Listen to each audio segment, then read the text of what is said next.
दूरदर्शन का superhit show हम लोग था सरकार की सोचे समझे साजिश। दूरदर्शन की स्थापना 1959 में हुई थी और उसके बाद से ही 1980 और 90 के दशक तक ये मनोरंजन का प्रमुख साधन भी रहा। दूरदर्शन का अपना ही दौर था, हर एक चीज हर एक टाइम फिक्स था और मनोरंजन का भी एक अपना अलग ही जायका था। मशहूर किताबों और धार्मिक ग्रंथों पर बने सीरियल्स आते थे जिनमें असल जीवन की अलग अलग झांकियां देखने को मिलती थी। इनमें रामायण महाभारत से लेकर मालगुडी डेज तक शामिल है, जिसकी वीडियो हमारे चैनल पे आपको मिल जाएगी। मोहल्ले में जिनके घर टीवी होता था वे खास माने जाते थे और संडे को टीवी देखना किसी त्योहार सा लगता था। दूरदर्शन का सुपरहिट शो हम लोग था सरकार की सोचे समझे साजिश। दूरदर्शन की स्थापना 1959 में हुई थी और उसके बाद से ही 1980 और 90 के दशक तक ये मनोरंजन का प्रमुख साधन भी रहा।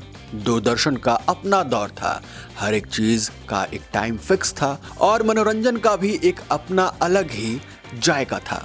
मशहूर किताबों और धार्मिक ग्रंथों पर सीरियल्स बनते थे जिनमें असल जीवन की अलग अलग आपको झांकियां देखने को मिलती थी। अच्छा, इनमें रामायण महाभारत से लेकर मालगुडी डेज तक शामिल है, जिसकी वीडियो आपको हमारे चैनल पर मिल जाएगी।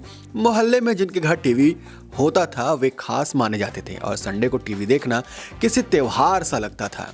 अब बात करते हैं भारतीय टेलीविजन के पहले सुपरहिट शो हम लोग की। साल 1984 में हम लोग नाम का एक धारावाहिक आया था जिसने पूरी देश की दिनचर्या बदल दी थी। इसे पी कुमार वासुदेव ने निर्देशित किया था और मनोहर श्याम जोशी ने इसकी पटकथा लिखी थी। 7 जुलाई 1984 को पहला एपिसोड प्रसारित हुआ और किसी ने नहीं सोचा था कि ये शो भारतीय टेलीविजन का नया इतिहास लिखेगा। जी हाँ, ये एक मध्यम वर्गीय भारतीय परिवार की कहानी थी जिसमें बसेस राम, भागवंती, बड़की, छुटकी, मंझली और लाजो जैसे किरदार हर घर का हिस्सा बन गए। क्या खास था हम लोग में? पहली बार किसी सीरियल में एक आम भारतीय परिवार की असली झलक दिखाई गई। कलाकारों को 300 से 500 रुपए का मेहनताना मिलता था, लेकिन उन्होंने इसे अपना सर्वस्व दे दिया।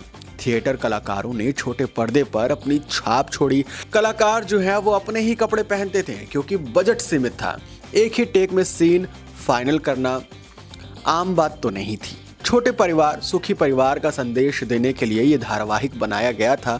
अशोक कुमार, जिन्हें लोग दादा मुनि के नाम से जानते हैं, इस शो की पहचान बन गए थे। हर एपिसोड के अंत में उनके सामाजिक संदेश लोगों के दिल पर गहरी छाप छोड़ते थे। हाँ, दिलचस्प बात यह है कि उनका मेहनताना अन्य कलाकारों से थोड़ा ज्यादा था, लेकिन उनकी मौजूदगी के बिना ये धारावाहिक बिल्कुल अधूरा लगता था। वैसे कैसे बदला हम लोग ने भारतीय टेलीविजन का चेहरा? देखिए, ये भारत का पहला सोप ओपेरा था जिसने टीवी धारावाहिक की दिशा ही बदल दी थी।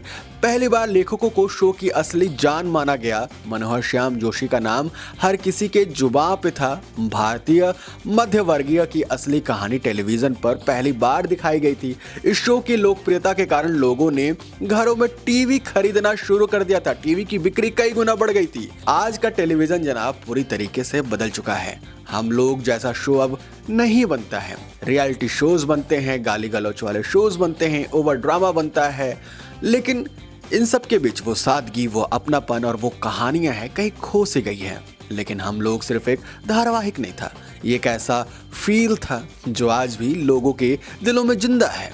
जो लोग 90s के हैं वो जानते हैं इस बात को। भारतीय टेलीविजन के इतिहास में जब भी महान धारावाहिक का जिक्र होगा, हम लोग का नाम स्वर्ण अक्षरों में जरूर लिखा जाएगा। वैसे आपकी कोई यादें हैं तो बताइए। अगर आप देखना चाहते हैं तो YouTube पे मौजूद है, जाइए चेक करिए।